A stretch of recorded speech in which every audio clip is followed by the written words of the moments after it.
Welcome everyone. We are right now here with Gemini Academy for educators with Learning Leaks Foundation, Google Educator Group Ludhiana, and All India Educators Forum. We welcome you on a lovely Saturday evening. Thank you so much for taking out time. Thank you, Hema ma'am, for the platform, Thomas Matthew sir for the platform. And through Google Educator Group, which is a voluntary group, we are here to present the very hot and in topic called Gemini Academy for Educators. I am Harpreet Kaur Chaudhary, your facilitator for today.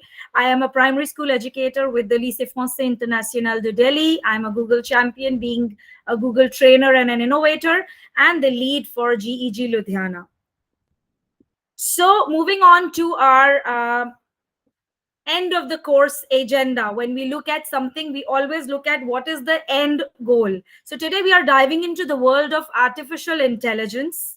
By the time we wrap up, you will have a solid understanding of what AI is, how to use it responsibly, and some practical tips to get started.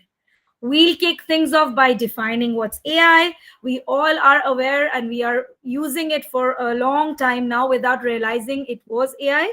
Don't worry, no jargon overload, I promise. We'll cover where you've already been interacting with AI in your daily life. You might be surprised just how integrated it is. And finally, we'll discuss the potential benefits and risks that AI comes along with. As with any technology, safety and responsibility are paramount. And we are using AI in day-to-day life. We'll talk about the ethical considerations surrounding AI and the potential for the bias. You'll also learn how to access the reliability of AI, assess it, and get the information credibility. And then we can start, of course, experimenting. That's all we all are here for. So this section will give you a little roadmap for exploring the world of AI tools. Here today, we'll be using explicitly Gemini, one of the Google's latest AI products to try out. Let's get on to our journey. So an introduction to AI. Our first goal here is to establish your understanding and the basics of AI concepts. We'll be defining some key terms like LLMs, generative AI, and the hallucinations that it brings it, ensuring that you understand the core vocabulary. We will also kick off some understanding with the AI, what it is, starting with some trivia. So ready for the quiz? There you go, the first one. Take your best guess. When was the term artificial intelligence first introduced? 2022, 1995, 1956. You can hop onto your chats. And as Himaman said in the beginning, for those using mobile, it's the in-call messages. Please type in A, B, or C, and let's see how many of you really know when it was actually discovered. Okay, I've got some 1995, 1995.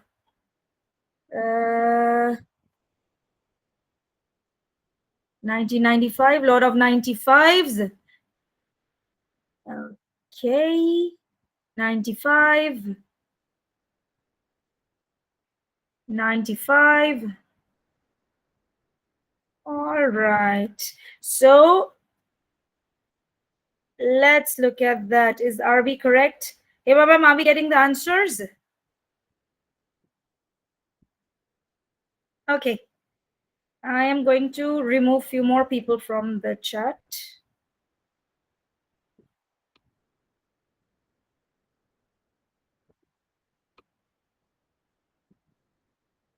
Imam, can I make you the co-host?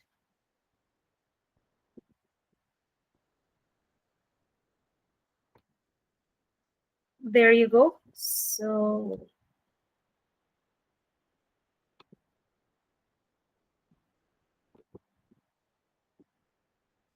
all right. So our first answer people chose was 1995. When we talked about people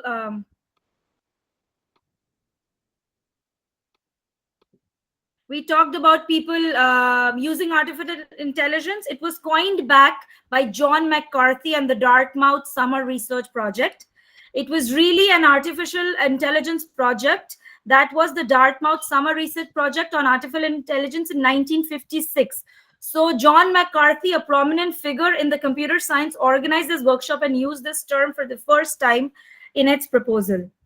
Moving on to the next one.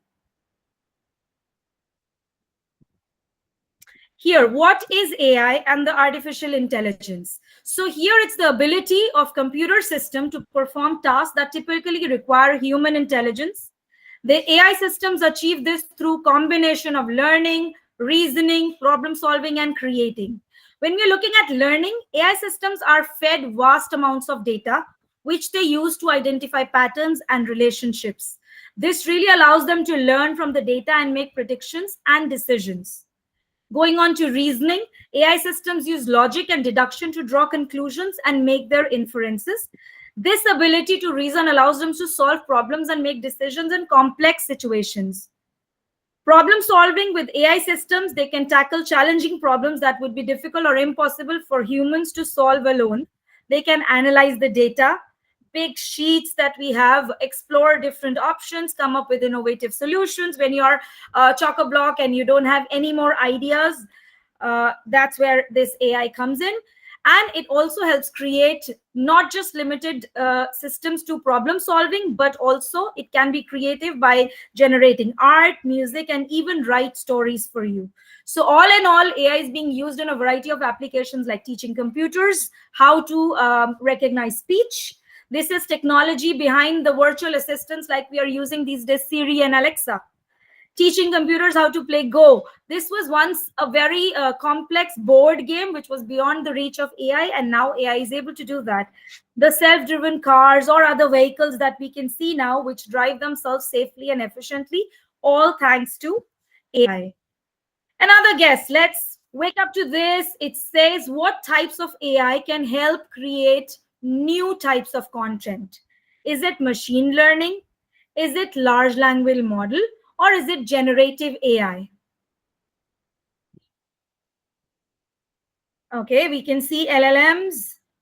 I can see Anjuji writing LLM. Any other guesses? Option C, generative AI. All right. Option C.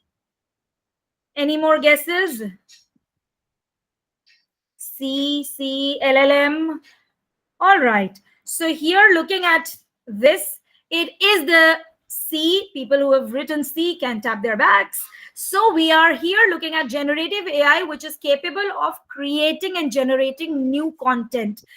For example, ChatGPT, Perplexity, Gemini. These are all the large language models, yet they are generative and they can generate new concepts, new ideas, starting from scratch or building it onto their existing chat that you give your in. Our last question.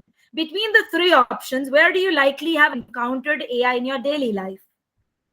Your spam email filter, your personalized product recommendation on websites, or the adaptive brightness on your phone? Where do you think you actually have seen that? Any guesses on that?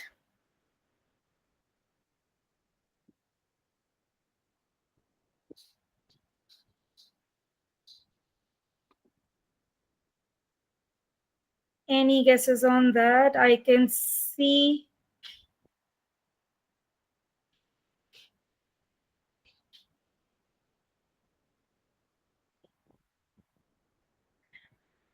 C, option C.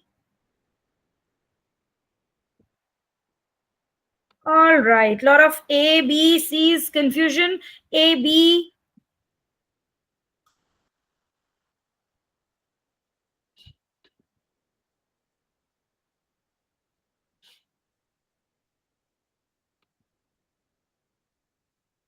All right, let's see.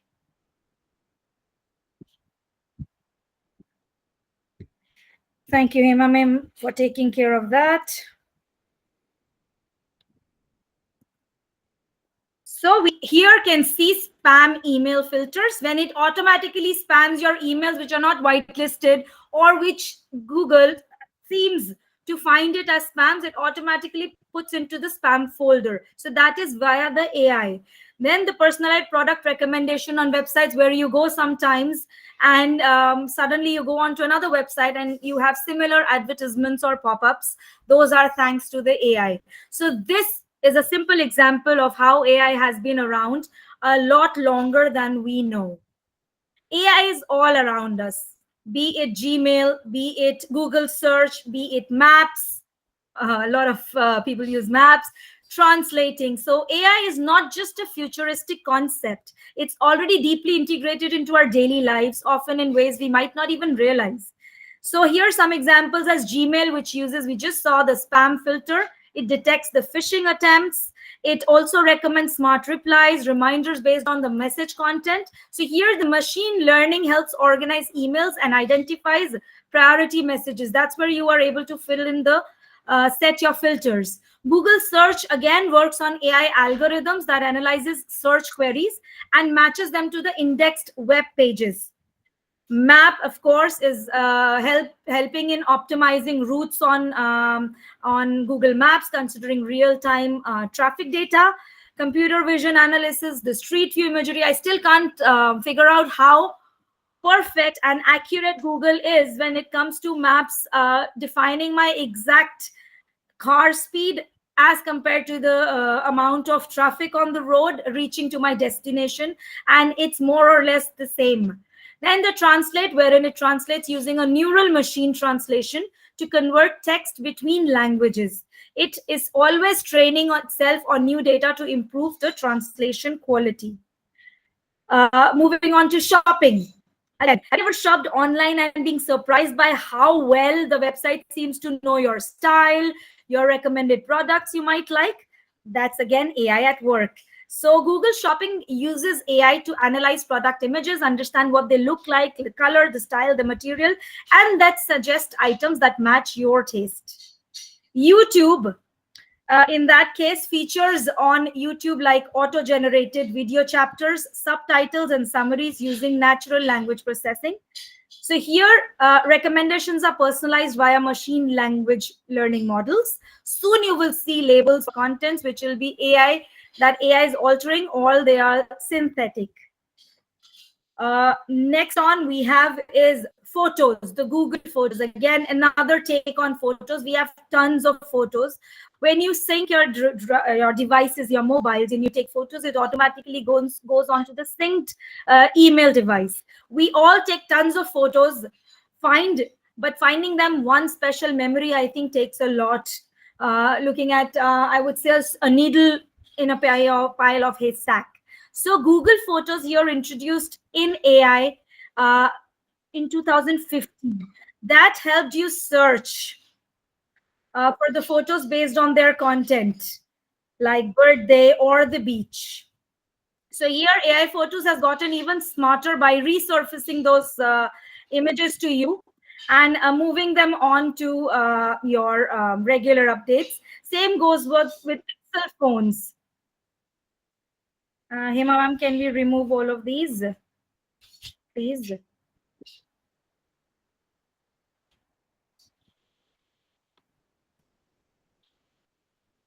Okay. So the Pixel phones also that we are using are also thanks to the AI, that the background noise can make phone calls frustrating. So it removes them. AI powered clear calling to filter these noises and enhance the speaker notes. Then we've got all these AI safety and responsibility features. So now that we have an understanding of what artificial intelligence is, let's dive what we need to know in order to use it safely and responsibly. So here, I'll give you a minute to look at these 7 safety AI principles. Google is the first and the only one to look at these safety principles.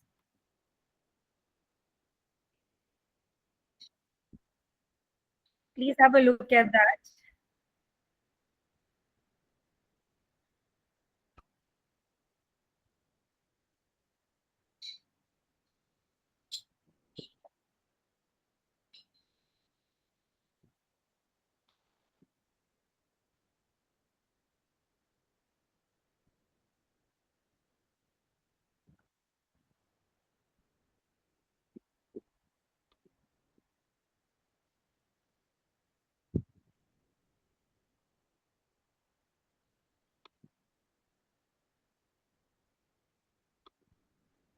All right, I think we've gone through it.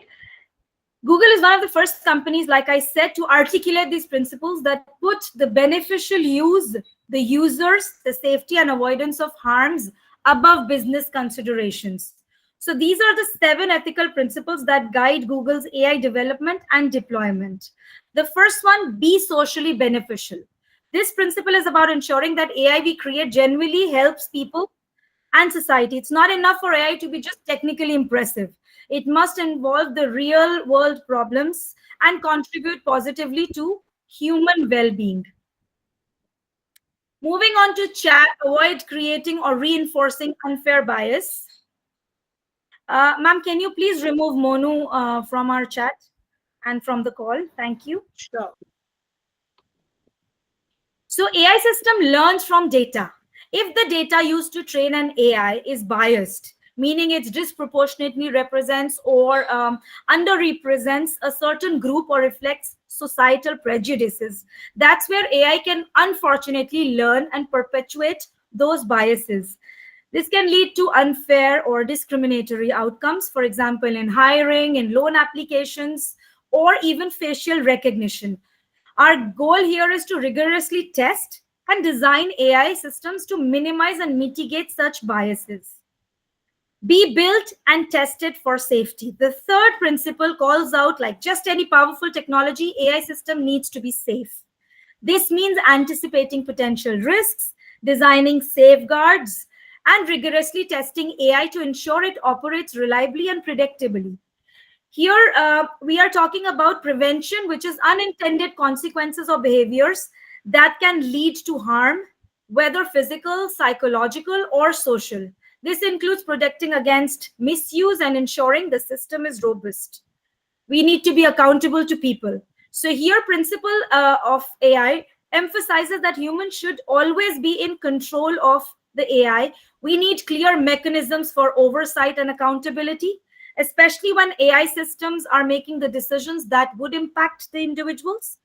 If here an AI makes an error or produces a problematic outcome, there should be a way to understand why it happened, correct it, and hold someone responsible. We are here talking about transparency and ability to intervene.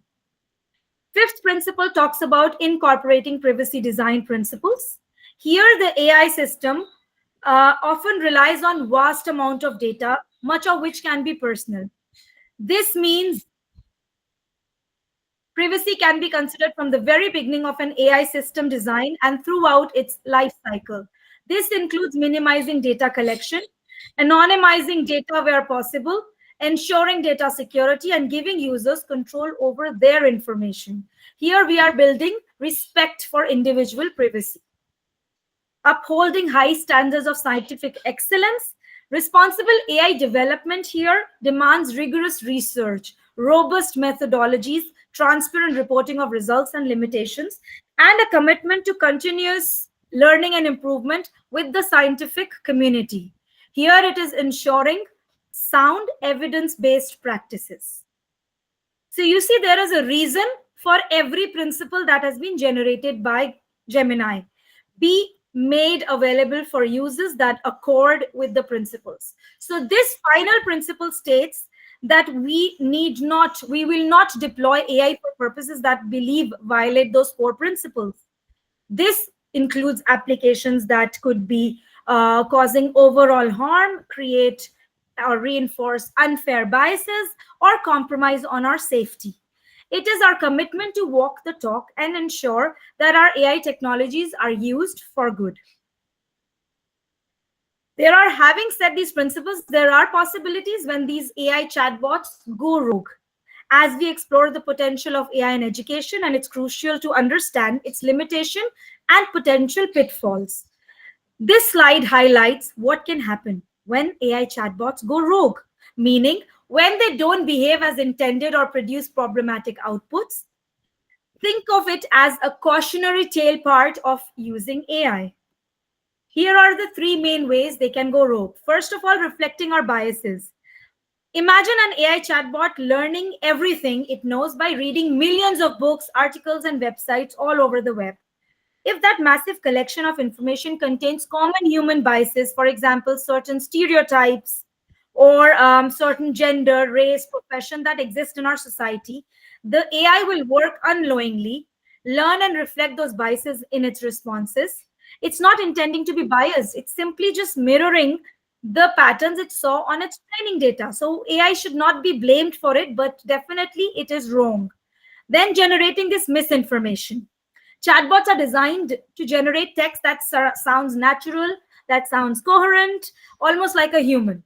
Sometimes, in their effort to fill in the gaps that it can't find information or to provide a complete answer, they might just, in fact, invent facts and create information that's simply not true. They can even make up fake sources or citations that look real, but they don't exist, just to make claims seem more credible. So their reasoning can also be faulty, leading to conclusions that aren't supported or guided by real evidence. Finally, we are looking at creating hallucinations. This is perhaps the most bizarre and the difficult concept to understand. Hallucinations in AI refer to when models generate outputs that are completely false. They are completely nonsensical or utterly made up, but they present them in such an absolute confidence that it seems to be believable.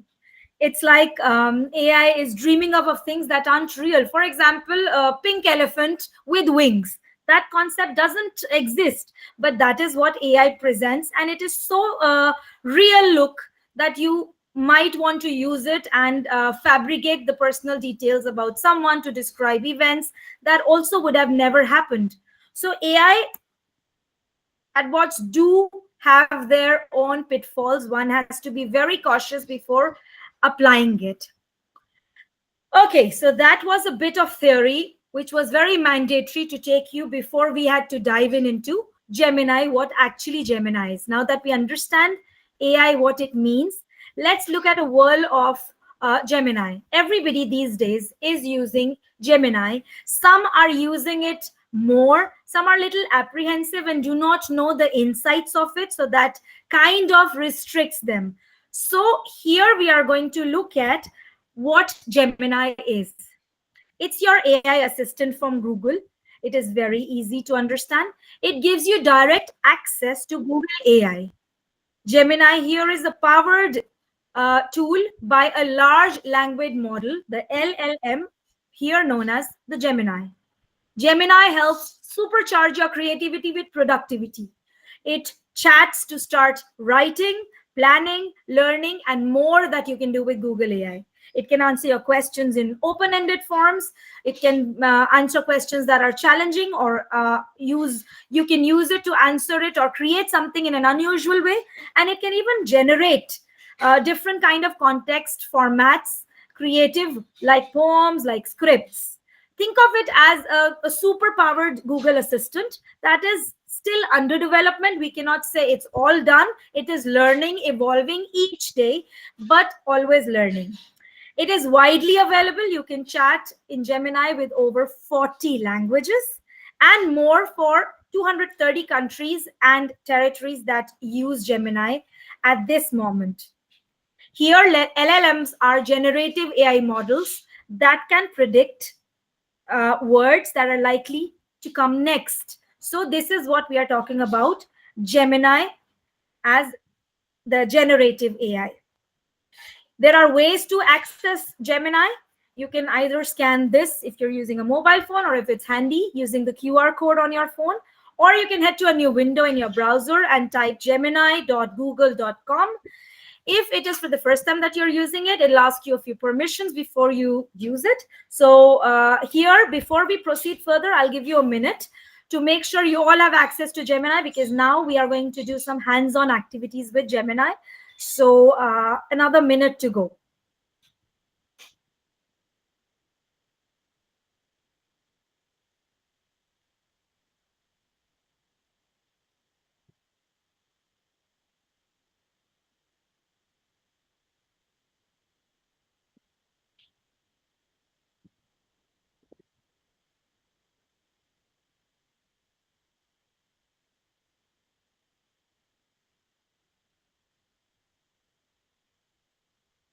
All right.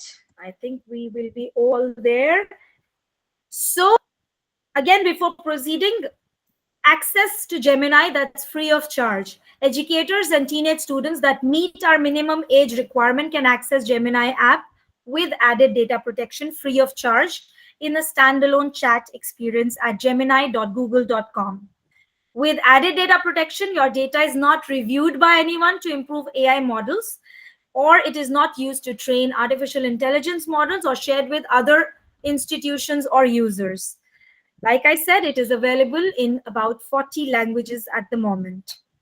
To empower your education community with generative AI, we can chat with Gemini free of charge, upgrade to Gemini Workspace, which is a paid version. But in this session, we are going to mostly focus on our free version, which is good enough for us to go on and generate lot of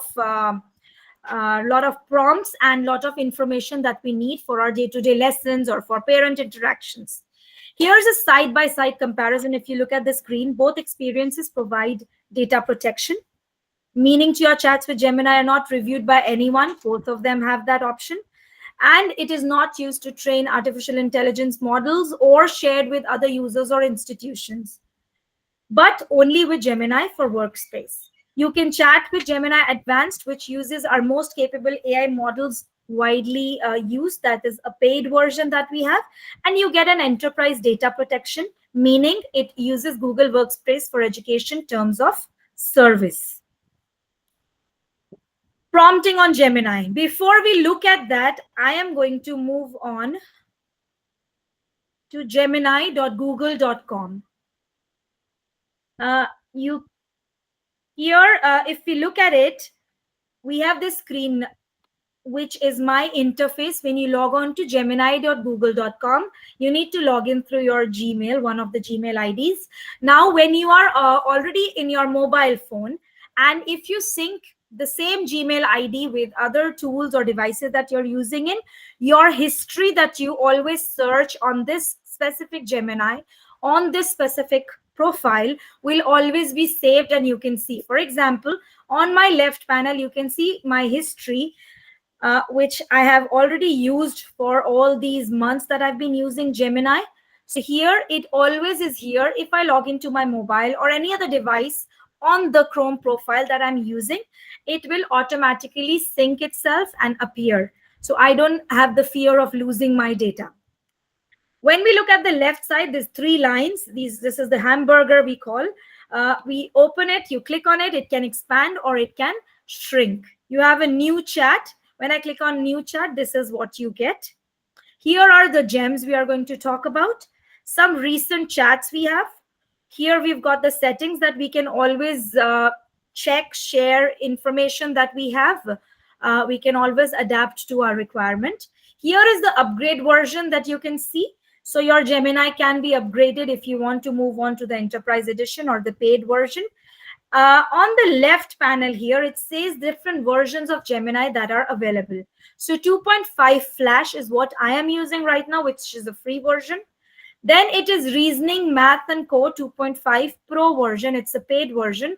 Again, like I said, every day AI is evolving. So this one is again another tool that you can use with under the paid version, and it's specifically for reasoning and mathematics. Next, based on your search history, you've got the personalization. Again, it is the paid version, and you've got upgrade option here if you want to upgrade to Google AI Pro. So we are going to use the 2.5 Flash, which will give us enough information and enough extraction of what we want as our tool. Going back to our presentation. So this is our interface that we have. I'm going to go back to this presentation. So prompting on Gemini. Now here, now that we know things Gemini can do, let's look at what it can work on. So we looked at the AI principles of Gemini. Let's look at prompting. Prompting on Gemini, it's a prompt, an instruction simply that you can write to interact with the chatbot. Think of a prompt as a conversation starter with your AI-powered assistant. Let's imagine a chatbot with super smart friend who's always ready to chat. This friend is great at understanding language, finding information for us, and even generating creative ideas. But to first get the best out of this friend, you need to start a conversation the right way. That's where prompts come in. When interacting with AI chatbot like Gemini, the prompts you write play a key role in shaping the response. Thoughtful prompts lead to better results. You might have several prompts that you might use in the conversation, just as you might with a friend, like in a real conversation. The more specific and clear your prompts are, the better response you'll get. For example, instead of saying, tell me about dogs, let's talk about, we can use, what are some of the most popular dog breeds for families with children? You are being very specific. You have the target. Who are you looking at? What are you looking at? And what is the scenario? So you've given one prompt, and you've given about 3 to 4 information tags there. This will just help the chatbot understand exactly what you're looking for, and it'll give you a more relevant answer. People all over the internet, if you see a lot of YouTubes, you see the Google, the blogs, they're all talking about smart prompting. So this is what we have here. Very easy to understand. If you follow the basic rule, there is no way you can go wrong. A conversation with a chatbot can involve multiple prompts. You can ask follow-up questions, which is called the chain prompting. We are going to look at that. If you're not clear, you can request for clarification. You can, by the time you're conversing, you might entirely change the topic. The more you interact, the better it will be for you to understand your preferences and give your responses as tailored to your interest. So it is like, I can say, unlocking the full potential of AI chatbot by crafting thoughtful and engaging prompts. So these are our ingredients of a high quality prompt. You don't always need to use each of the ingredient. However, but more often that you use some of these, the better answer Gemini provides. So first one here we are talking about is the persona or the role. Here we are talking about parts, P-A-R-T-S. So parts here is the persona. If you remember parts, like I said in the beginning of this prompting, you don't have to use all of them. They are essential but not mandatory, all of them. But if you use them, you will get maximum out of your prompt. So first being P, the part or persona role. Establish a clear persona or the role for an AI to take on. This will just purely help Gemini adopt to a specific voice, a style, or knowledge base. That can be as a journalist, it can be as a tycoon, it can be an award-winning actress. One of you can be one of those, an experienced teacher, or a curriculum designer. Next, we are talking about A, action or the task. Here, describe the task and break down the steps. What do you want Gemini to do? Think about starting with a verb or a command to describe your specific task. We always use create, summarize, generate, design. So all of that will be used as a task. Next is R, the recipients or the audience, so that Gemini can tailor the responses based on who it is intended for. Here, for example, I can say a primary 5 student as compared to a scientist. I can compare that. I can even ask here an answer for a college student. Who is it for? Is it for a grade 5 student? Is it for the parents? So who are your recipients, your audience? Next, we move on to the format or the tone. So the T part of the parts. Specify the desired format and tone. You can have it reply in the format such as answer in bullet points or in a table, or use emojis. That's my favorite. I use a lot of emojis when I write some prompt results I expect. So I just add emojis. It just brings in a lively element to the students. You can even ask for a formal tone, as in a poem, in short sentences. It can be child-friendly, a formal one, a conversational one. I can also have an empathizing tone with the parents, yet being very firm. So I can write all those keywords to set my tone. And lastly, we have the scope, which is what are my details or constraints here. When we're looking at the time limit, the number of questions, we are looking at what subject it is. These all come under the purview of the scope. And of course, if you want to give examples to your prompt, give it the right way. It will always help you to generate a good prompt. Now, this is one example, and after that, we are going to, I'll share a prompt sheet with you. So here it says, let's talk about how creative or effective prompts for Gemini and why some prompts work better than others. So here, if you see on the left side of the screen, it says a good prompt.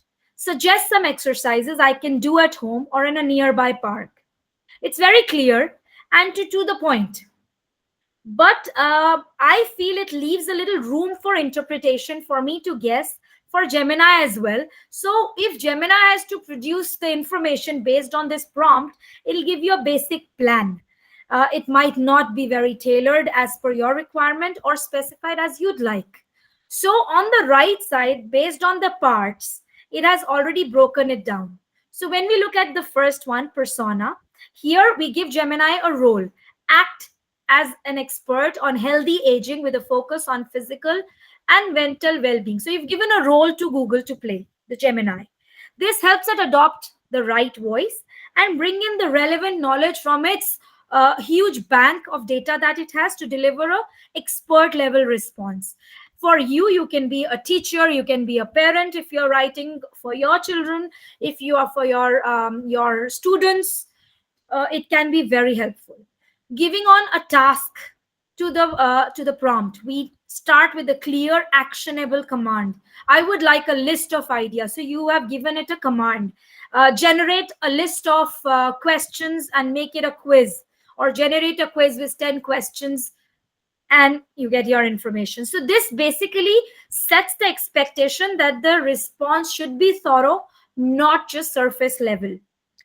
Audience here, who are we aiming it at? What is it? Who is it for? In this case, it is the senior citizen with limited mobility. It helps Gemini tailor its suggestion to the right demographic, making the advice more relevant and effective. Next, we have the context or restrictions here. Adding details like I'd prefer activities I can do at home or in a nearby park ensures that the response is targeted and avoids general or unrelated suggestions. This makes the output more actionable. Lastly, the format. Finally, we can ask the response in a useful format. Include videos and easy to follow exercise routines targeted at people my age. That is the prompt I am writing. This helps structure the answer in a way that's easy to follow and immediately usable. So by breaking down into the key elements, we are giving Gemini more context, which leads to a more focused and helpful response. So here, finally, drafting our initial prompt and revising for higher quality. You can always build your prompts as you go. So don't stress about crafting the perfect prompt right away. Just start with a simple one and improve it over time. Here, the key message for you is to don't be perfect. You don't need to be perfect in the beginning. You just get better results with Gemini by refining your prompts iteratively. You iterate what you want. Simultaneously, Gemini also keeps prompting you, is that what you want? It keeps confirming, I have presented this, or I am planning to research into this. Is that what you would like me to do? I am generating this. Is that how you would like it to be presented? So if you're not okay with that, you continue your conversation. So when drafting prompts, remember that the first try doesn't have to be perfect. You can always improve and build on it step by step, just as we see in the example. We just saw, starting with simple, beginning with prompt like, what exercise can I do to stay active if I have limited mobility? That could be your easy prompt based on the previous example. When you're testing and assessing, look at Gemini's response. Is it on the point? Is it up to it? Does it cover everything? Identify what's missing or what needs clarification. Sometimes I write an email, I want a response from it, and it, instead of writing a response, rephrases it. So I need to be very specific and again restructure my phrase to ask, I am so and so, and I want to reply to this email, and I write my little reply, and it just generates it according to my wishes, whether I have to accept the proposal, or if it is a book vendor who's pestering me over the email, how to say a polite no to him, but yet keeping him in place somewhere where I might need it in future. So all of that is there. Then you can adjust and refine your prompt, add more details or context, specify the audience, maybe focusing or specific type of activity. And then last one, keep rolling. That's keep refining until you find the prompt that you want or the result that you want. So each revision brings you to a better result. We were talking about the chain multiple prompts together. So prompting as a conversation instead of isolated questions. Treat your thread as ongoing conversation where Gemini builds on previous prompts to give more relevant answers. So once you've given the prompt, you can always keep it here. You have to plan this for the next few days. You can come back to it. It is still there in your chat history on the left panel. And you can always add, okay, I think I can add this or I can add that. You can always do that. So that is called chain prompting. Now here we've mastered, I'm sure, the art of prompting. So we are going to now explore various features of Gemini and how we can prompt and using prompting, how we can enhance our productivity. So coming on to GEMS and the research, deep research, and Google Lens. So Google Lens, we are all talking about Google Lens, scanning things and doing simple things. Here, just to show an example of Google Lens, where we are using images as fundamental part of how we are putting our imagination to work. So Gemini has added Google Lens to itself. Whether you want more information about an image or need an inspiration for a funny caption, or you need even more ways to explore and create Gemini, it is all there. So let's have a look at this. Let's say this is my first chat window. I will just click on a file that I have maybe on my desktop or somewhere. Let's look at something right here. I have some screenshots I had taken. Maybe I can. Okay, here, this is a screenshot I've taken just before the session, just to prep up. So here, this is an image. Generate information. So I have just an image that I extracted from a YouTube video. Just took a screenshot. Google is analyzing. It right away says the image is a screenshot from a video, likely a news segment or documentary. Here's what can be inferred from the visible information. So if you look at the screenshot, it is just an image of the UN Charter that was signed in 1945. So it tells me the video content. Where did it come from?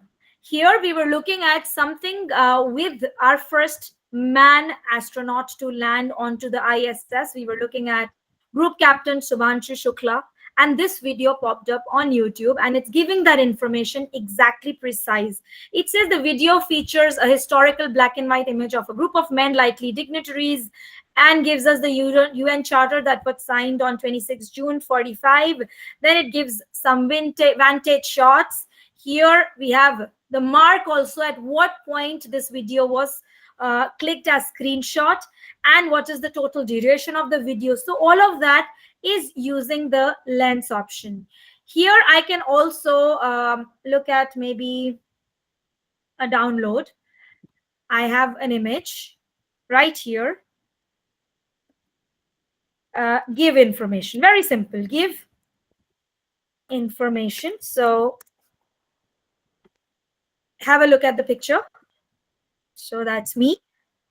Let's see if Gemini can identify this. Okay, so it says this image is shown a person, likely a presenter, in front of a screen displaying a presentation. It has captured all what it was on it, and it says what was the person wearing, what was the background, the room, even the wooden panels, the speaker, the camera, all that it could capture. It has given that information of a probable meetup during champion series that we had. So you bring it on with any information you have. For example, just screen your screenshot of your screen right now with your mobile and just take it to Google Lens. Gemini will help you register and format that as well. Then we go on to generating images. Let's look at this as generating images from our screen. Here, going back to my Gemini, I will ask Gemini to generate, let's say, an image of a, let's say, cow with rainbow colors in the meadow. So there, let's see if we can generate an image of a cow. Again, like I said, there can be sometimes goof up, some can be messes, but more or less this is what you have. Another beautiful use case. So you see the cow, a beautiful cow, a multicolored cow in a meadow, eating fresh grass. I used it a lot recently with my students when creating books. So they collaborated Gemini, Canva together, and book creator. So their students were writing a book with their stories. I was there and finishing off a grade 5. They created the grade 4s and 5s, created their books, and they had to create images because these books were their own stories. And it was the collaboration that they were assigned or they chose. They had to generate appropriate images that matched the right picture.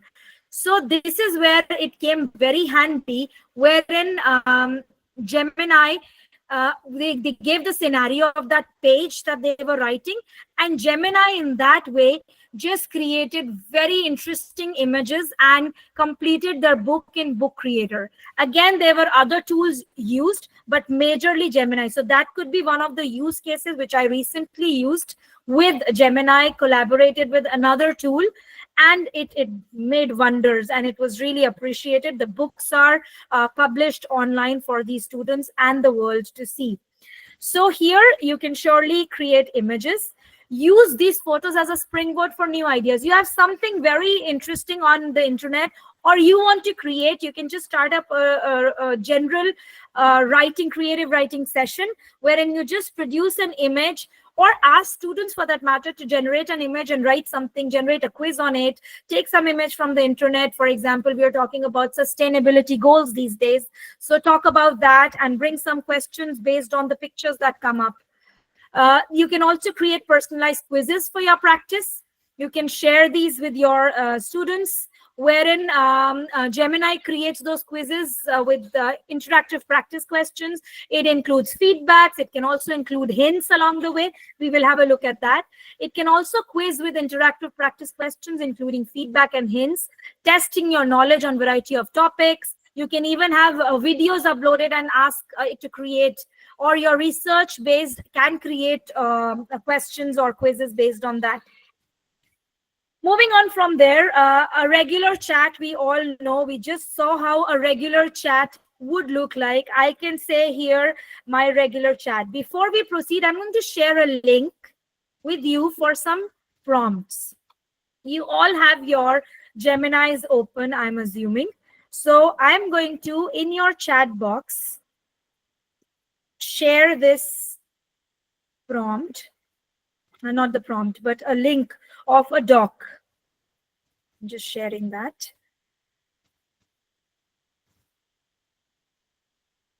You all have access to this Google Doc. I will also share that on my screen. So this document, basically, what I've done is I'm going to remove this. I have created a table for you. So these are some of the subject-specific, class-wise prompts which include my parts. If you see, on each prompt, there is a P, there is an A, the R, the recipient, the tone, and the final. So we have got these parts and each prompt. So I've tried to think of as many as I could using English, math, science, primary school, middle school, higher grades. So here There is also, so if you look at it, English, math, science, social studies, if you want to generate a parent email, some art integration you want to do with literacy, digital citizenship in higher grades, you've got reading comprehensions, rubric designs that you want to create. Let's say you're asking, for that matter, when I created this project of writing their own books on Book Creator, the students had a specific rubric that I generated through Gemini, wherein they were shown the different parameters their presentation or their book has to follow to be able to assess the book. Here, the SEL, the special needs students, also have that prompt, or the counselors that use these. So these are some of the prompts. Have a look at it. We'll take a pause here for next 3 minutes. Go to your google.gemini.com and create a sample prompt for yourself. You can change the topic, change the subject, and also, why there are a lot of columns, I would like you to go on back to this document, which is the prompts bank. I'm not going to retrieve it back. It is for you to keep. You can make a copy of this. So just by going to file and creating a copy after this session, so you have your own prompt bank. Here, I'd like people, if you want to share that, please try a prompt and put it as subject, the grade, and the prompt that you have typed in. And you will see automatically what comes up. How can you make it better? So you have 5 minutes from now at 5:08. We are going to discuss this. Let's have a look at this and use this document to prompt. I can see people are already on to the document. Please try these prompts, change it. Maybe you want to copy paste and change it according to your subject. Maybe add something or the other. Have a look at it, and I would expect you to draw some more, copy paste some more prompts that you have tried and you think it was interesting, wonderful.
All right. So I think we are 2 minutes down. I don't see any prompts.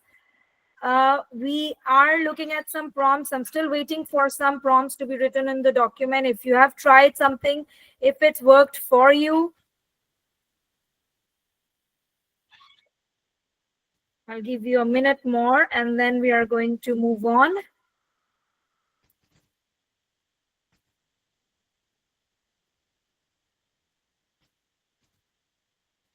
In the meanwhile, while you're doing it, I'm going to pick up a random prompt here. Let's say art integration. I love art, although I'm not an art teacher. I'm going to copy paste this prompt onto my regular chat. Here, if you can see, I am just, okay, let me do it on a new chat. I'm going to go to a new chat. I'm going to let the cow go. Go on to my new chat. I ask, copy paste. So I've given it a role. As a creative art integrated educator, create a lesson plan for grade 2 students, combining storytelling and art in a joyful explanatory tone. Let's see what it gives us. So I hit enter. So here there's a little lesson plan for me. My favorite animal adventure. It is grade 2. Creative arts is the subject. Time allotment is 60 to 70 minutes. Now here, if I want to tweak it and say, no, I want it just like a 45-minute lesson. So I can always make it a 45-minute lesson. So here, I've already done that. So I am constantly, like I said, iterating what I would want. So it's shortened down. If you see the first one here, it gave me a long information on about a 60 to 70-minute lesson. In an ideal situation, we don't get that long a lesson. So we have to split it into two. Here it has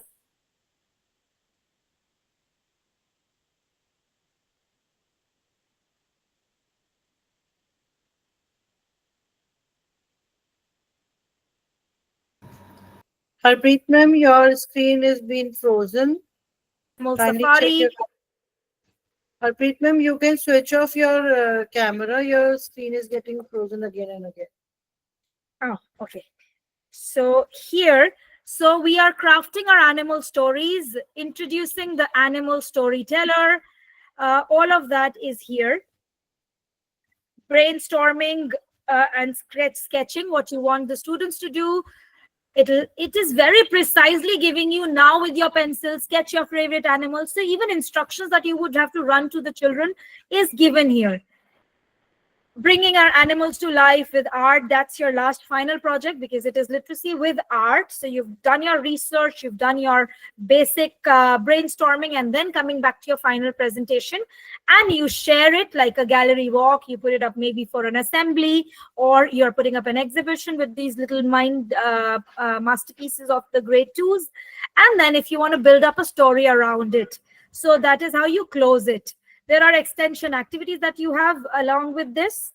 There is differentiation also. I didn't ask Google any of that. The Gemini produced everything on its own that it could think of with my prompt. And I can even add more to my differentiation with my quick learners or my fast workers, or maybe if I need specific target audience or my students who need special instructions, I can do that also. Then there is an assessment also that's packed with this lesson. Teacher reflection, what should she be looking at? So here is what it is. When I made it reduce it to a 45-minute lesson, it completely squeezed the lesson and only gave me options what I could do in that 45-minute. So that is where it played its role. So here, this is what it is, your lesson. I can still act and, like I said, keep tweaking into my lesson and see what I want. Now I can give a thumbs up if I like this response. If it is not, even after my several inputs, it's not bringing what I really want, I can always have this as a thumbs down, showing a bad response. So Google constantly works on the negatives as well. And this is considered as a feedback, which Google will work on. If you're not happy with this, or you want to redo this from the scratch, you can always redo this. You can share and export. So you can share this conversation maybe with a co-teacher that you're working with, and she's your teacher in the same grade. So you're working on this collaboratively, that could be shared. And then she can explicitly get onto her Gemini and work on this and add more to it. So you are just in collaboration mode. You can export this whole information onto a doc and it will generate a doc. So right here, when we look at it, it will automatically create a doc. And once it's created, it will show us that it has been created. Look, new document created. open the doc, and here it is opening the doc for you. And all that 45-minute lesson, I'm sorry, it just went away. This 45-minute lesson just came up onto my doc. I didn't have to even do copy pasting of that. So all of this is here. Going back to my sharing, here I can, even if it's an email that I was drafting, I can directly send this into an email response. So no copy pasting, it directly opens to my email of this specific profile that I am in. So that could be one. Copying, I can copy exactly the same response the way it is. 3 dots tell me if I need to do more on it, so I can double check my response. I can copy it here. I can even listen. So this is the accessibility feature, which is very helpful for students, maybe the little ones who need this information. So listening also could be, or if there is an issue that you want to report. So that is a general, regular chat that you would produce. Now looking at your left panel again, the gems. We are going to go back to our presentation and look at gems. What are gems for us?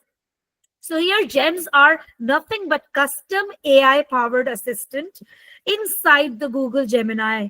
This can be as your own digital co-teacher trained by you to handle things that you do again and again. So you can personalize Gemini with gems, with your custom AI expert on any topic. So like I said, repetitive is the keyword. Gen AI tools require prompting with a lot of specificity. And sometimes you might keep coming back to Gemini and use the same prompt use case and find yourself rewriting your prompt again and again.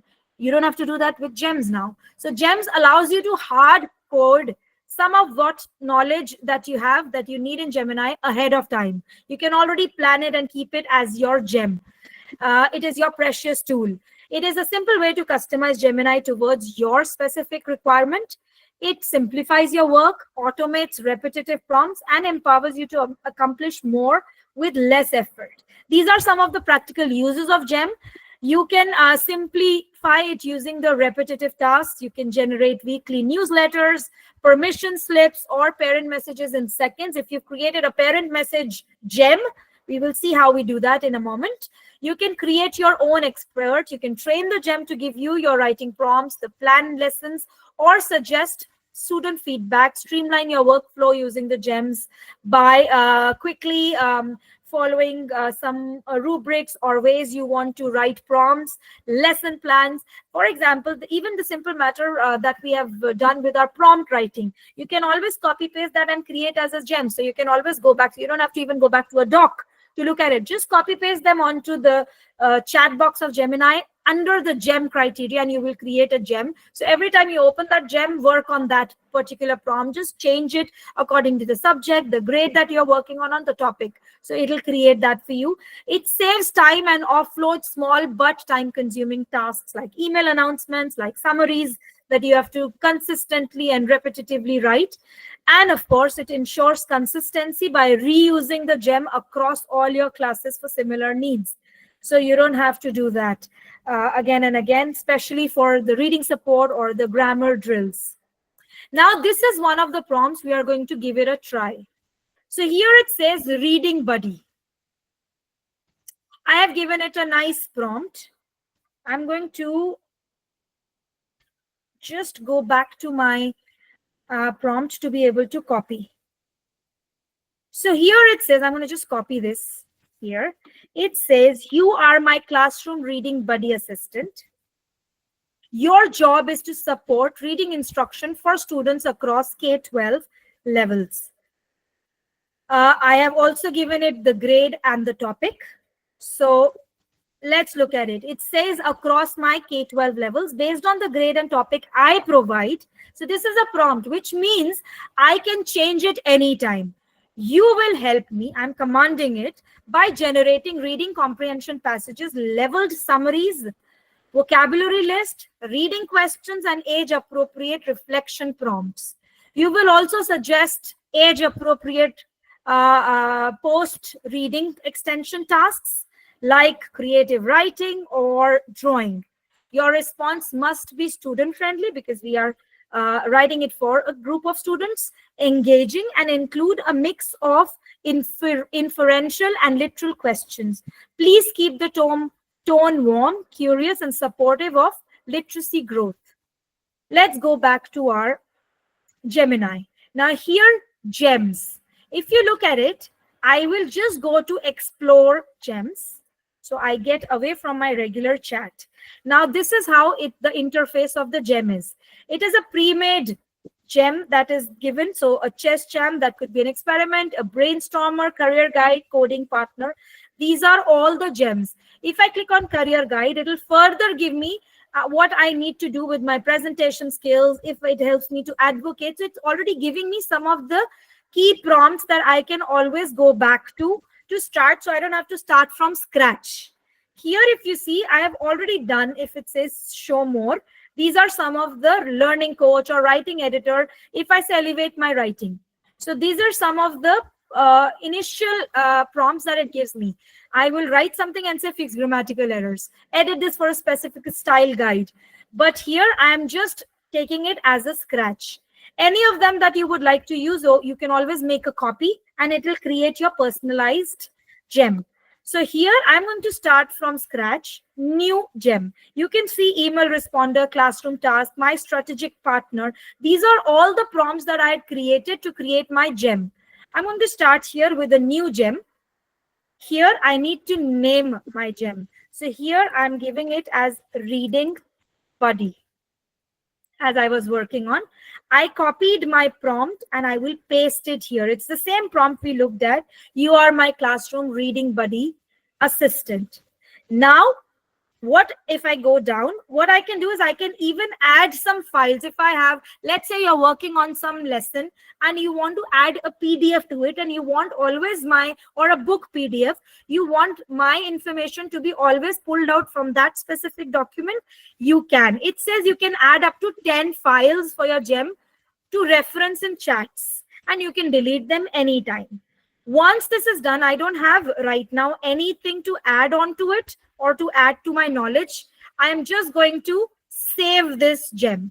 The first thing I do, on the right side, I'm going to save the gem, and it says gem reading buddy has been created.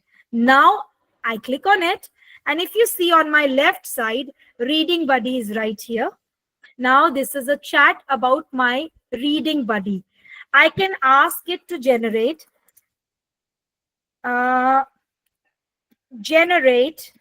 a lesson plan.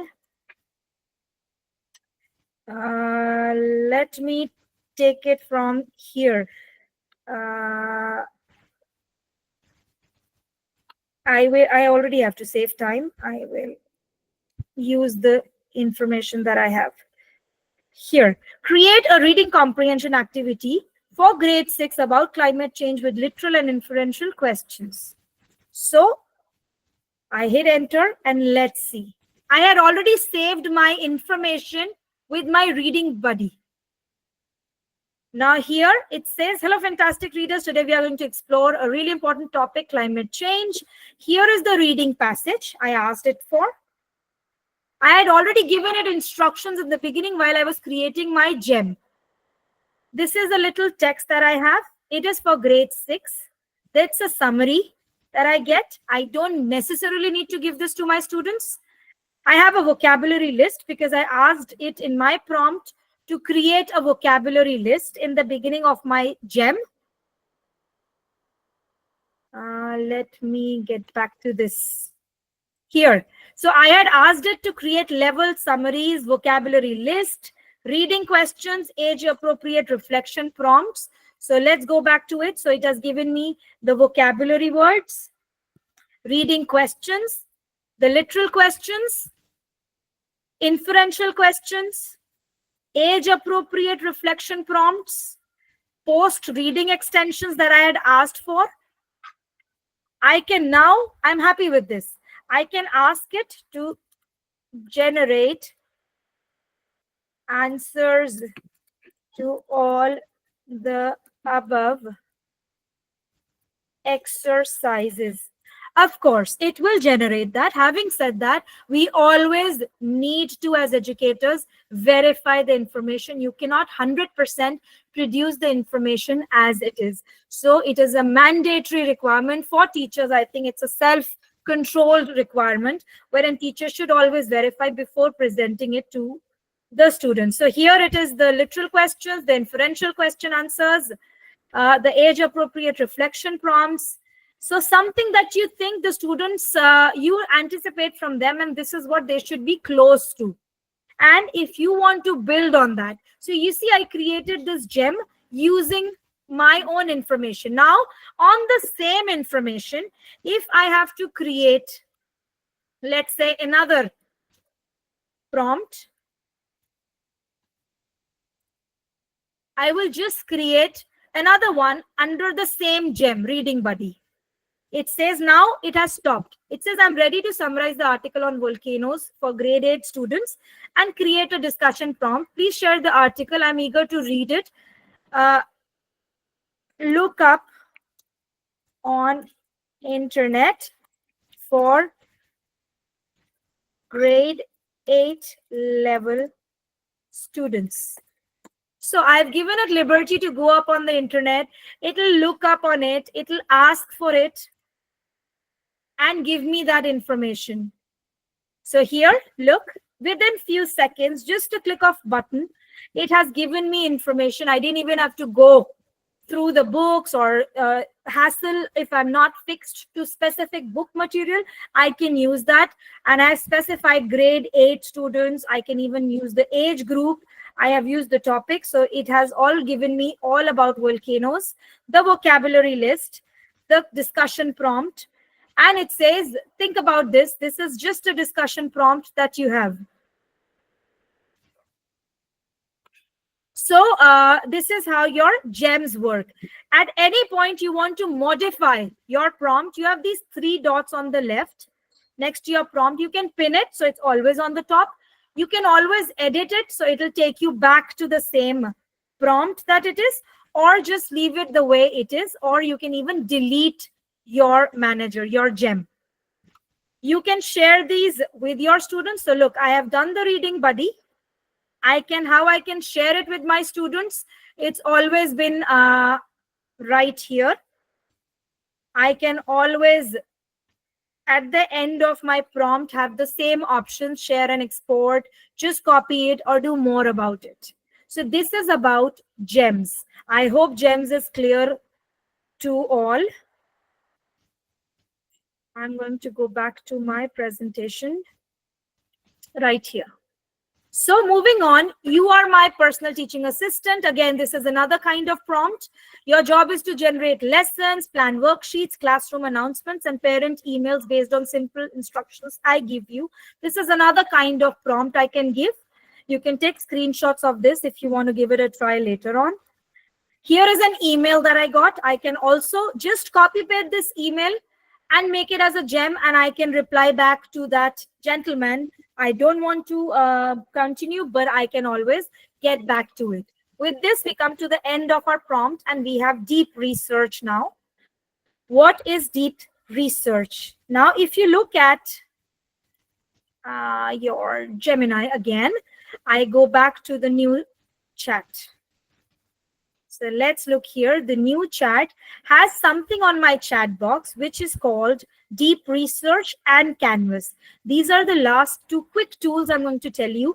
The science behind it is the same as you created the gem. It's all how you place your prompts well. So I'll just give you a quick check on Deep Research. So basically, Deep Research is a feature available in Gemini. It allows you to search across multiple sources simultaneously. It summarizes large sets of information, cites sources clearly for you. It compares viewpoints, and it validates facts without switching the tabs. It's like having a personal researcher sitting beside you while planning lesson plans, projects. This not necessarily works for the higher grades, but for a lot of other informational classes. So you can make lesson plans, projects, professional learning sessions. I have a sample prompt here that we'll look at it in a moment. How to use deep research? It's just simply using a prompt. For example, I said, research and summarize latest methods of using multiplication in primary grades. Include references from educational journals and blogs. For an English teacher, I'm an English educator primarily, however, in primary we teach all. So, lot of times you run out of ideas, or you want to explore what is happening in the world. What are the new tools of teaching phonics? I remember when I started with teaching phonics, I learned the Jolly Phonics. Then within few months, it changed to the Rose Review, and then it got to letters and sounds. That was the new phonics in UK that we were trained on, and so on and so forth. Now, if I have to look at the new ways or latest techniques of teaching, you look at these reels coming up. There are so many. I don't have to I don't have time to research all of this. I can just click a prompt and go on to my deep research, and it'll give me the information I need. So tips before we proceed: it is used for lesson enrichment, especially during the interdisciplinary units. You can always have a quick staff room prep before the PD sessions. You can use it as balanced debates or discussion tasks when you're creating it for your students. And it can also act as a fast checking buddy for student projects and presentations. So here, these are some of the prompts. If you look at, wait, let me get back to my Gemini. I had created deep research, as the name suggests, and it researches from different places. Here, if you see, these are some of the research I already did. So to save time, because like I said, it takes a lot of time. So here it says, I made this prompt. Let's look at this. It says summarize and content. Here, I'll open the prompt for you. AI in primary education. Let's look at that. It says summarize current research on pros and cons of AI tools in primary education. Include 3 reliable sources and suggest a 15-minute PD activity for teachers. So I just typed in and it gave me this huge research, which took good 10 minutes. Sometimes it takes even longer depending on the prompt you put, the requirement you have, and because it needs to cite from different sources that you have. It has given me a tabular format. I can even have learn more options where I can click on it to look at it. I have the different frameworks it's working on, what is its impact, the hurdles that it has on implementation, all of that just within few minutes. So if you looked at it, this is what I created. These are all the citations and the sources it gives me, so I don't even have to look for it, and they're all reliable. Here's the plan. While it was doing it, I will show you how it is. While it was doing it, here it gave me the plan before it actually proceeded. I have put together, let me know if you need any changes before I start researching. So here, this is what it gave me. If I had anything I wanted it to check or change, I would have entered it right here. Then it says, once it's complete, it will say, I've completed your research. Feel free to ask me follow-up questions or request changes. So here I said, prepare an infographic for the same. It was too much text for me. I wanted it more visual going to my directors. So I made it infographic based. So here, it again created my infographic. And there you go. Once we had the infographic, it also generates a code for me. It leaves a preview for me. And we have an option. So look at this. This is more interesting as infographic, wherein I have these, all that information that I had in text in a quick review. If I had to present it in a teacher's PD, this would be more handy. I have a code here which can be simply copied and put into an HTML page to be able to view. I can even share this as Canvas. We will look at it right away. And I can just copy the elements and take it wherever I want. This is how deep research works. Now, looking at that, I'm going to go on to my new chat. As I told you, I have this.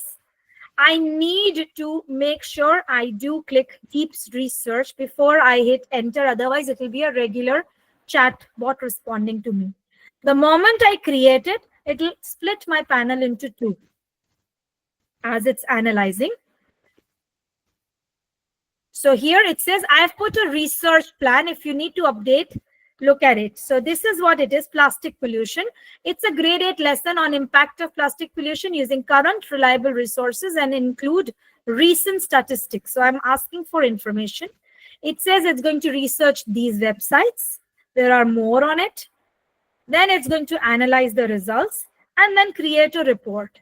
If there is anything I like to edit, this is now what it will be, or I can do start research. I have started my research.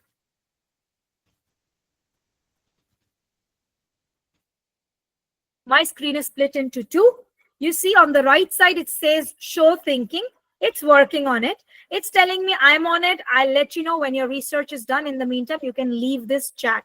So even if I go back, it will come back to me. It can also show me the sites browsed right away while you want to show. So here, if I see, it'll start researching and tell me what are the sites it is browsing. So all of this takes time since I did not specify. Plastic pollution we'll come back to in some moments.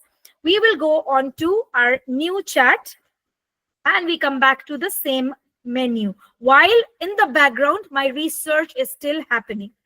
So here, these are some of the prompts that we can use for deep research.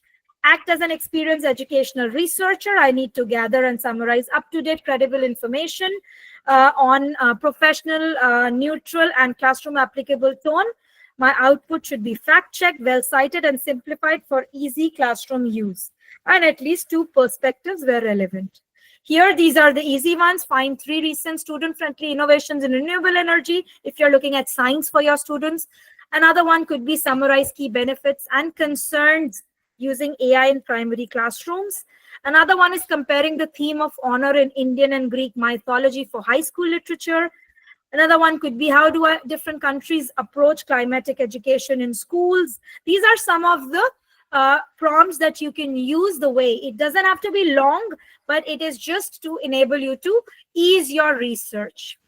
Last topic, which will be another 5 minutes, no more, I promise. It is Canvas. Now, similar to deep research, we have something called Canvas. It's a collaborative digital workspace where you can organize your AI-generated ideas, draft research, and teaching resources all in one place.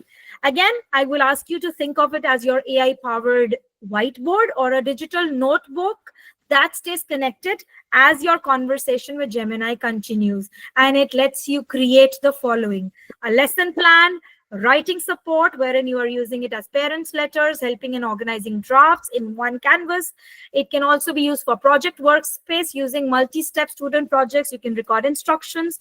It can be used as training resource, building a PD session outline, or workshop material while keeping the AI feedback and the slides and notes in one workspace.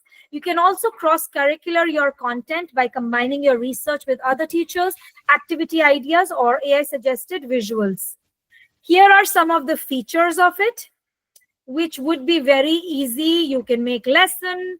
You can make any documents out of this. Here, you can organize your workspace, long form content. You can use it as integrated support by expanding, improving, refining your research. You can auto save it. We will look at it, how to refine your search. Very interesting one. It shares seamlessly, it exports, we saw that. Multi-step planning could be possible where you have events like science fair and reading weeks, and you've got the canvas that is in your Gemini account, which is private to you unless you share it with a partner or a collaboration teacher. It has flexible use cases and you just change your role and it is there at your disposal. Simple prompts for Canvas that one could use. So here we could use as easy as a detailed 40-minute lesson plan. I've been very specific. Grade 5 English class on descriptive writing. You need to include objectives, a warm-up, a guided activity, independent task, and an assessment. It could also be a student reflection journal. It could also be used as a monthly parental newsletter that I would want to write, a science project planner. Then you've also got professional development notes that you would want to create. You want to create a feedback for the comment. So this is again very interesting. An inquiry based outcome that you want as why animals migrate. Students would have to research on it, and there are tasks, there are reflection prompts on it. And you've got theme planning with planning sheet. And last but not the least, you've got I got history covered here with the World War II for grade 9 students. I was very specific to this, wherein I wrote this. I will just show you in a moment. So it says, very interestingly, create a detailed historical timeline on the topic of World War II for grade 9 students. Include at least 8 to 10 key events in the chronological order with dates, brief descriptions of 2 to 3 lines, and historical significance of each. Present the information in a clear, structured format suitable for turning it into a visual timeline. So here, other than making a lesson plan, I wanted to create a timeline for a classroom display. Use accessible language appropriate for 14 to 15 years old and ensure the historical accuracy. Now here, I will click on Canvas, very important, and I copy pasted the same prompt we just read. Here it is. It's showing its thinking. The World War timeline is ready. Very easy, very quick. It has invasion of Poland, the Battle of Britain, Operation of Barbarossa, attack on the Pearl Harbor, Battle of Stalingrad, and the D-Day, the Normandy landings, the Battle of Bulge, the victory of Europe Day, the atomic bombing of Hiroshima and Nagasaki, and the victory over Japan Day. So here, I have the entire timeline in just a click of what I wanted. Here on this side, this is something new on Canvas. It says change the length. I think it is too much for my students. If I click on this, it will give me my bar going to short, making it very short, making it long, or very long. So let's try to make it a little short. The moment I do it, my whole plan will be restructured. Look, it is now making it as short that the events are there, but the context in which it has removed the complete sentences, it has made it very brief and crisp. I can also use it to change the tone. This is my second feature here. I want to make it casual, very casual, formal, or very formal. Let's just click on this to have a look at this. I can choose also specific part. I can just click on changing the tone and making it formal. So it says September 1, 1939, Germany surprise. So here it has changed it into a formal one. The unprovoked German blitzkrieg offensive against Poland. So it has used heavy language now. So I have still the capacity to change it, alter it when the document is produced. Last one we have is suggest edits. Again, I will choose the Battle of Britain, and I can ask Google to do it for me. Gemini will do it for me.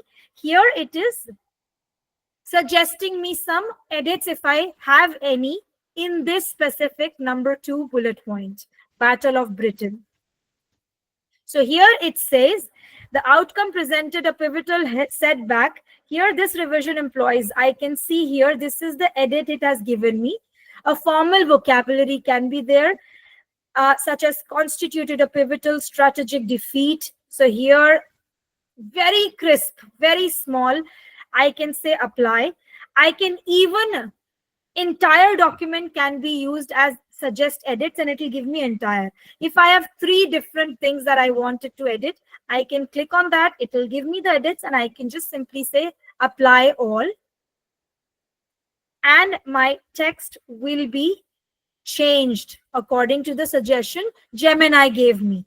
So the AI has come into picture here, making my vocabulary more strong, more efficient, and more effective. See, this outcome constituted a pivotal strategic defeat. It even highlighted what was changed. Here, if you see these 3 lines, you can always use your regular formatting. You can share this canvas. This is like a whiteboard. So you can share it with anyone. So here, for example, when I share it, it will create a link. When I click on this link, I can copy this link, And here, let's say I want to share it with someone in my school, or here I am sharing it with you. So at a later stage, you can see this whiteboard is accessible to you. So it has been shared to you. So it is copy share. I can share it, that easy it is. And then I can even export it to docs like I showed you at the beginning. I can simply copy the contents. Now something very interesting. Create. It can create a web page for me. It can create infographic for me. We just saw that. It can create a quiz for me, and it can even create a podcast or audio overview of this. We are not going to do that right away because it will take time. I can create a quick infographic based on this. Let's look at it. It doesn't take a lot of time creating that. So this whole text will be created as an infographic for the same 9th grade students.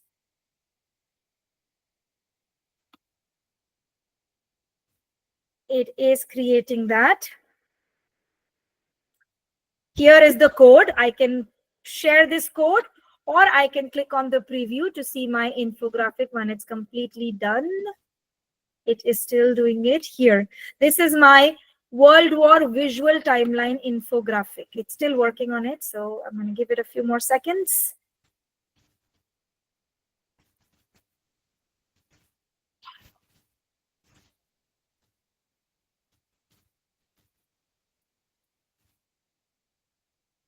It is taking a little longer.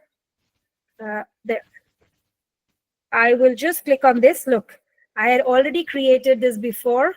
I had this infographic that I had created before. Let's see if it'll, yeah, there you go. So you see, sometimes pre-work does help. So World War II, this is exactly what my display board should look like. I don't have to do extra on to even printing. I can print on several A4s, connect them together, and make it like a big visual poster infographic for my display board for my history class. It goes exactly in chronology. And there it goes on the World War II. Here I can also share it, like I said, with my infographic as well. Now, if I go back to my display here, I think it's still working on it. So I think we can just let it be. And I can also here create a quiz out of this. So this is again something very interesting. I didn't ask Gemini to create how many questions, what level. It has the information. And let's see if it can just pull out our questions in the form of quiz. And that will be our last thing to do. So here it's just generating it. It is just working on it. I don't know why the internet has gone very slow. There it goes. So World War II key event quiz. So it has created questions. It has also a hint. It has created 3 questions for me. If you look at it, I just see them right here. I can even add more to it. It is still creating, so you can see it is still working on it. 7 questions so far, 8. So as we are moving along, it is creating those questions. So we have got about 10 questions here, and we are good to go. So if you look at it, we have got these multiple choice questions. Again, you can share these by creating the link. And like the link is copied, I shared it with you. You can share it with students on Google Classroom or on any of these canvases or on any tool that you use. And it always gives you next. It also gives you a hint, which I did not devise. It just generated everything by just one single prompt. With this, I think we are towards the end of our session. So these are some of the sample prompts that we looked at. I think we have given you enough use cases to explore it. The document that has been shared with you with the bank will remain with you. So thank you so much for being so patient. And thank you so much for joining us on this wonderful Saturday evening.